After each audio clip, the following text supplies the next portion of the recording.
नमस्कार, जोहार। आप देख रहे हैं झारखंड स्वतंत्र खबर। चुनाव समाप्त हो गया है। अब जो है बड़े बड़े टीवी अखबार एक्टिंग पोल दिखा रहे हैं कि इंडिया गठबंधन को इतना मिलेगा और इंडिया को इतना मिलेगा। इंडिया का यही लगातार चल रहा है कि सत्ता में वो आएंगे तो इतना सीट उनको मिला। यही तमाम खबर कल से चुनाव जब समाप्त हुआ है तब से चल रहा है।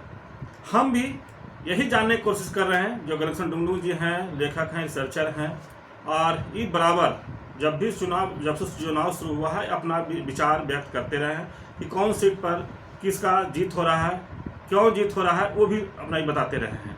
तो फिर हम जुड़ते हैं गलेक्शन डुंगडू से और बात करते हैं कि झारखंड के खास करके 14 सीट पर चुनाव हुआ है।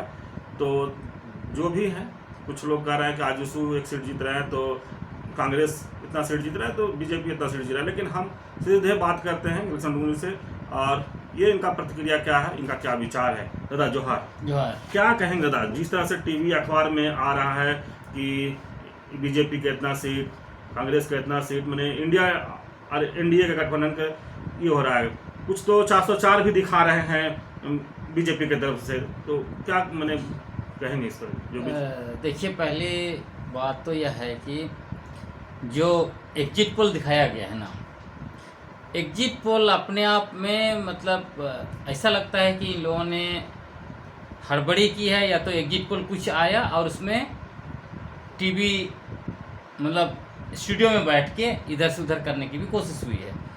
एक उदाहरण मैं देता हूँ कि ये जो इंडिया टुडे एक्सिस माई इंडिया ग्रुप है ना, इसी ग्रुप ने मध्य प्रदेश में जो एग्जिट पोल किया था विधानसभा चुनाव में, आप देखिएगा, उसके बाद बीजेपी बहुत मतलब उछाल आया और बहुत अच्छा उनका ये रिजल्ट आया। अब ये ग्रुप क्या बता रहा है, बिहार में एलजेपी जो पासवान जी का पार्टी है, चिराग पासवान के नेतृत्व में एलजेपी चल रही है। एलजेपी बिहार में 5 सीट जीत रही है और ये लोग दिखा रहे हैं वो 4 से 6 सीट जीतेगी। तो जो पार्टी सिर्फ 5 सीट में चुनाव लड़ रही है वो 4 से 6 सीट कैसे जीत सकती है, यहाँ सवाल उठता है। अब झारखंड आइए, झारखंड में देखिए टाइम्स नाउ वगैरह का ग्रुप है, या फिर आप जन की बात है, यहाँ पे इंडिया टीवी वगैरह का है, इंडिया टीवी, CNN, ये लोग 13 से 14 सीट बता रहे हैं, मतलब कम से कम 13 और अधिक से अधिक 14।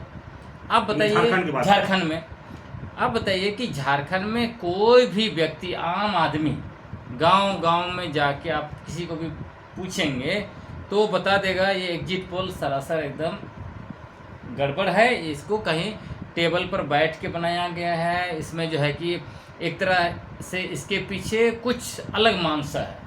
मानसा ये हो सकता है कि इससे शेयर बाजार में उछाल लाने के लिए ये सब किया जाता है। दूसरा, कार्यकर्ताओं का मनोबल तोड़ने के लिए भी किया जाता है, ताकि अगले दिन वो लोग वॉचडॉग के रूप में ना जाएं।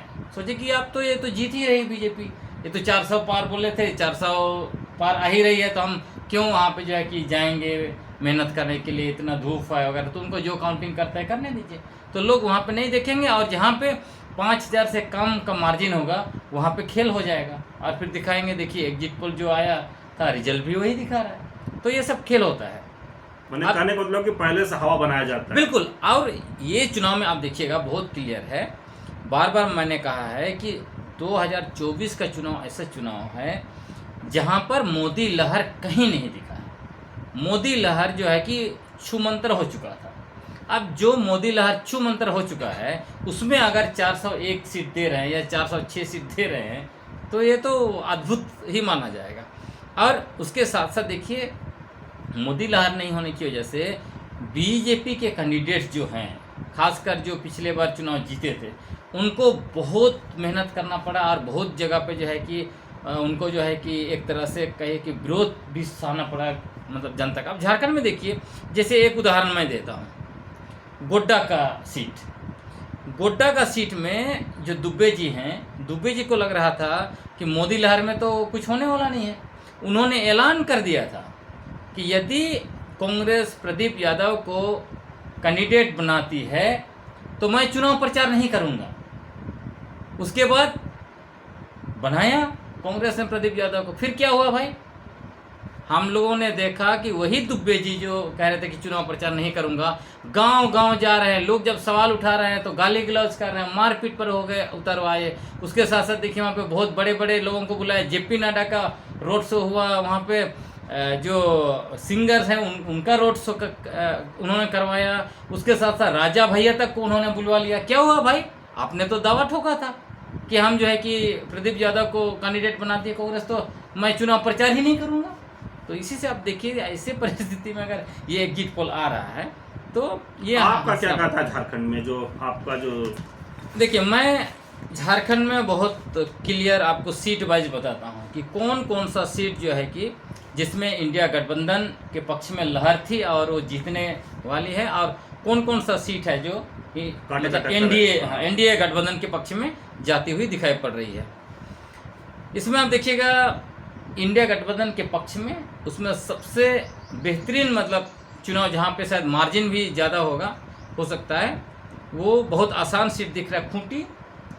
खूंटी, लोहरदगा, चाईबासा, दुमका, राजमहल, ये 5 का 5 एसटी रिजर्व सीट है, आदिवासियों के लिए रिजर्व सीट है। ये 5 का 5 सीट जो है कि इस बार इंडिया गठबंधन के पक्ष में जा रहा है, और उसका कारण भी है। कारण क्या है? इंडिया गठबंधन इस बार झारखंड में ना सिर्फ बड़ी रैलियों में बल्कि ये लोग मिल के चुनाव लड़ रहे हैं, मतलब डोर टू डोर कैंपेन इन्होंने मिल के किया है, नंबर 1। नंबर 2, हेमंत सोरेन का जेल जाना एक तरह से इसमें बहुत बड़ा ऑक्सीजन प्रदान किया है। उसके साथ साथ उसी बीच में जो हेमंत सोरेन की पत्नी कल्पना सोरेन का एक स्टार प्रचारक के रूप में मतलब आना, एक नया नेता तो दिया ही दिया झारखंड को, लेकिन इसका भी बहुत बड़ा असर वहाँ पर पड़ा है। उसके साथ साथ जो बीजेपी के एमपी जो भी रहे हैं उनका काम उस तरह से नहीं रहा, एमपी लाइट फंड वगैरह उपयोग नहीं किए, कई इलाके में 5 साल में गए भी नहीं, तो एंटी इनकम्बेंसी तो था ही था, मोदी लहर का फुस हो जाना। तो और उसके साथ साथ आप देखिएगा इन सारे सीटों में जो खासकर सोशल एक्टिविस्ट रहे हैं या आंदोलनकारी रहे हैं, उन लोगों ने भी बड़े पैमाने पर काम किया है, और उसके काम करने का पीछे यही है कि एक नैरेटिव तैयार हुआ कि मोदी सरकार दोबारा आती है तो ये भारत का संविधान, लोकतंत्र और आदिवासियों के अधिकारों को जो है कि ख़त्म कर देगी। और उसके पीछे था भी चीज़ें, जैसे मान लीजिए पिछले बार भाजपा की सरकार थी राज्य में, और उससे पहले मोदी जी ने कहा था कि मेरे रहते कोई माई का लाल नहीं है जो आदिवासी का ज़मीन लूट सकता है। उसके बाद उनकी सरकार राज्य में बनी, उसके बाद क्या हुआ, लैंड बैंक बना, CNT SPT कानून पर हमला किया गया, उसके साथ साथ ग्लोबल इन्वेस्टर समिट किया गया, MOU पर MOU किया गया, फिर हसदेव जंगल का भी इफेक्ट पड़ा कि एक तरफ आदिवासियों का हितैषी होने का ये लोग ढोंग करते हैं, दूसरी तरफ हसदेव जंगल को अडानी को सौंप दिया। गोड्डा में जो है कि आदिवासियों का ज़मीन खेती का धान का फसल में बुलडोजर चला के जो है कि अडानी को सौंप दिया। तो ये सारी चीज़ें स्पष्ट है। उसके साथ साथ सरना कोट जो कांग्रेस ने वादा किया, राहुल गांधी ने कहा कि हम सरना कोट देंगे, वो भी एक तरह से बहुत अच्छा मतलब इम्पैक्ट किया है। इसकी वजह से ये 5 का 5 सीट इंडिया गठबंधन के पक्ष में दिखते हैं। इसके अलावा जो जनरल सीट है उसमें आप देखिए रांची, कोडरमा, हजारीबाग, धनबाद और गोड्डा, ये 5 सीट भी इंडिया गठबंधन के पक्ष में जा रहा है स्पष्ट। उसमें आप अलग अलग सीट पर आप देख सकते हैं, उसमें हम लोगों ने पहले भी एनालिसिस पेश किया, इसलिए उसमें मैं नहीं जा रहा हूँ। अब बाकी जो 4 सीट बच गया उसमें से आपका जमशेदपुर, पलामू, चतरा और गिरिडीह में ऐसा लग रहा है कि शायद आजसू के पक्ष में जा सकता है ये सीट। इसलिए जा सकता है क्योंकि आजसू सिर्फ एक सीट पर लड़ रही है, और जिस तरह से इनका जो एनडीए अलायंस बना था, एनडीए अलायंस में नहीं देखा गया कि आजसू हर जगह पे एक्टिव रही है। सुदेश महतो वहीं पे जाते थे जहाँ जहाँ पे बड़े नेता बीजेपी के आते थे, 2-4 प्रोग्राम ही उन्होंने किया, ऐसा देखा। इसका मतलब पूरा का पूरा आजसू का टीम गिरिडीह में कैंपेन किया है अंदर अंदर, इस हिसाब से शायद। और वहाँ पर चूँकि आपको 2 महतो जो हैं आपस में टकरा रहे हैं, अब देखना पड़ेगा कि किनका वोट कितना जो है कि वो काट के ले जाते हैं। लेकिन जयराम महतो के जो समर्थक थे, जयराम महतो खुद वहाँ लगातार जो रैली और तमाम चीज़ देखने को मिला, या पहले से भी उनका जो कार्यक्रम होते रहा है, जो भीड़ दिखा है, वो कहीं ना कहीं एक अच्छा मैंने माना जा रहा है कि वोट अच्छा पड़ा होगा। तो और दूसरी तरफ अगर मथुरा महतो की बात करें वहाँ तो और समुदाय, मुस्लिम समुदाय हो या अदर कास्ट या महतो वोट कुछ ना कुछ प्राप्त, तो इसलिए देखा जा रहा था कि जैसे लोग बता रहे थे कि वहाँ टक्कर जो होगा मथुरा महतो और जयराम महतो में ही हो सकता है, लोग ऐसा बता रहे थे। लेकिन आपका क्या कहना है उस पर? देखिए, अमूमन ऐसा होता है ना, अगर ये विधानसभा का चुनाव होता तो मैं निश्चित रूप से बोलता कि इस सीट में जो है कि जयराम महतो जीत रहे हैं, वो दिखता भी हाँ उस तरह से। लेकिन लोकसभा सीट जो है उसमें कुछ अलग होता है। लोग देखते हैं इंडिपेंडेंट कैंडिडेट, लोग देखते हैं कि ये जो निर्दलीय लड़ रहा है जो व्यक्ति, वो आखिर चुनाव जीतेगा तो किधर जाएगा, किसको सपोर्ट करेगा। तो मान लीजिए जयराम महतो का झुकाव जो है कि जैसे लोग कहते भी हैं कि वो जो है कि जेएमएम के जो कैंडिडेट रहे हैं मथुरा महतो, उनका जो है कि उनके साथ बहुत अच्छा रिलेशन है, तो अल्टीमेटली लोग देखते हैं। और जो उपचुनाव हुआ था ये आपका टाइगर, जयराम महतो, नहीं ये उपचुनाव हुआ था ना, हाँ वही तो संजय जयराम महतो जो हाँ बेबी देवी जीती वहाँ से, बेबी देवी जीती, तो उसमें भी टाइगर का एक तरह से सपोर्ट इधर जेएमएम की तरफ गया। तो लोगों को लग रहा है कि इनका सपोर्ट जेएमएम की तरफ जाएगा, है ना।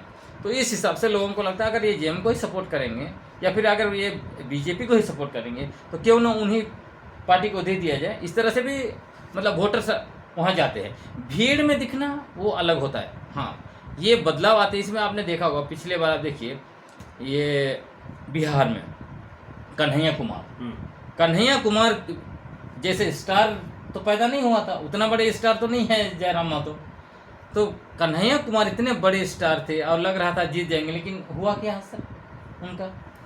और बाद में जब उनको लगा कि शायद वहाँ उनका भविष्य नहीं है, फिर वो कांग्रेस ज्वाइन कर लिए, है ना। तो इस तरह से लोकसभा सीट में मतलब इंडिपेंडेंट कैंडिडेट का जीतना बहुत मुश्किल होता है, बहुत कम होता है। आप देखिए जैसे लोहरदगा में भी आप देखिएगा तो एक 15 साल रह चुके विधायक, है ना, चमरा लिंडा, वो कॉर्नर कैसे हो गए।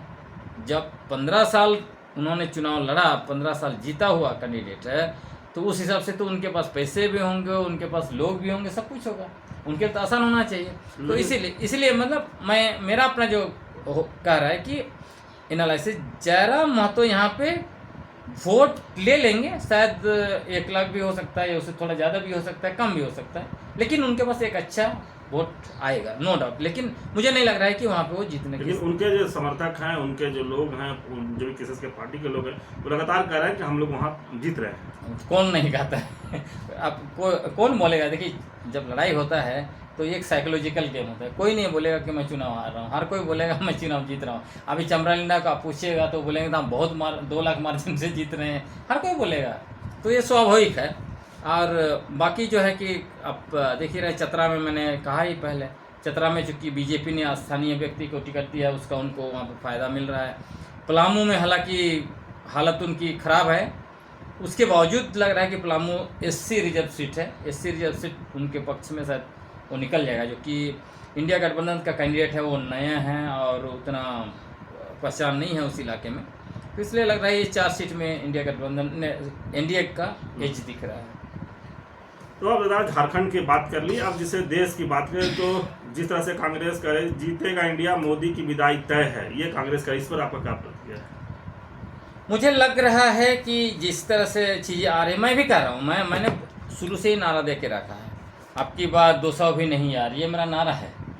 और जिस तरह से दिख रहा था, अब ये लोग तो 400 पार करा दिए हैं, तो अगर मैं बोलूं कि उनका 200 के अंदर आ रहा है तो लोग बोलेगा क्या बोल रहा है। लेकिन मैं भी आज भी मैं उसमें कायम हूँ। मुझे लग रहा है कि इनको 200 के आसपास ही आने वाला है, उससे ज़्यादा नहीं आने वाला है। और ये NDA गठबंधन मिल के शायद उनका लगभग अंडर 250 जाएगा, ऐसा कुछ लगता है। लेकिन सरकार उनकी नहीं बन रही, ऐसे मुझे लगता है। मैंने आपका भी लगता है कि मैंने केंद्र में बीजेपी की सरकार नहीं बनी। लेकिन कल इंडिया गठबंधन का एक मीटिंग भी दिल्ली में हुआ है, उस पर क्या कहें? हाँ, उनकी अपनी मीटिंग, अपनी कुछ रणनीति होगी, शायद वो लोग अपना, मुझे लगता है कि वो लोग एनालिसिस किए होंगे कौन सा पार्टी कहाँ पे अच्छा किया है, कितना सीट आ रहा है, और उसी सबको गणना करने के बाद में उन्होंने मिनिमम लेके, शायद जो खड़गे साहब ने कहा है कि वो 294 सीट आ रहा है बोल रहे हैं ना, 294 सीट्स आ रहा है, तो वो सब हिसाब किताब करने के लिए वो लोग बैठे थे। तो अब देखना होगा, लेकिन हम लोग को 4 तारीख का इंतज़ार करना चाहिए। लेकिन अगर जिस तरह से कहा जा रहा है, या फिर प्रशांत किशोर ने दावा किया कि पहले से भी बेहतर इस बार परफॉर्मेंस आएगा मोदी का, तो हमको लगता है कि ये तो कल्पना से परे ही है। 401 जिस तरह से इंडिया टुडे माई एक्सिस ने दिया, एक्सिस माई इंडिया ने दिया है, मुझे लगता नहीं है। अगर ऐसा हुआ तब तो फिर आप समझ लीजिए कि इस देश में ना महंगाई कोई मुद्दा है, ना बेरोजगारी कोई मुद्दा है, कुछ मुद्दा ही नहीं है। बस इस देश में हिंदू मुस्लिम करना और कुछ नहीं करना है, लोगों को धर्म चाहिए और कुछ नहीं चाहिए, यही कहा जाएगा। चलिए, विलक्षण टुन्नू जी एग्जिट पोल पर बात किए, खास करके झारखंड में कि 10 सीट इंडिया गठबंधन को दिख रहा है, 4 सीट जो है एनडीए को दिख रहा है। इनका यही जो अपना विचार है और जो सर्वे किए हम इसी बात को रख रहे थे। लेकिन इनका भी मानना है कि केंद्र सरकार में बीजेपी सरकार इस बार नहीं बन रही है। लेकिन जिस तरह से लोग दिखा रहे हैं टीवी पेपर में, जो दिख रहा है कि बीजेपी 400 कोई पार कर दे रहे हैं, कोई 294 बीच में, जो अपना अपना जिस तरह से रख रहे हैं। लेकिन सबका तथ्य 4 तारीख को निकलेगा, जब ईवीएम खुलेगा, तब कि कौन कितने सीट ला रहे हैं और कौन कहां से जीत रहे हैं। 4 तारीख का इंतजार करना होगा हम लोग को, और 4 तारीख को शाम होते होते क्लियर हो जाएगा कि कौन सरकार केंद्र में बना रहे हैं। तो इस तरह खबर को देखने के लिए आप झारखंड से जुड़े रहिए। जोहार, नमस्कार।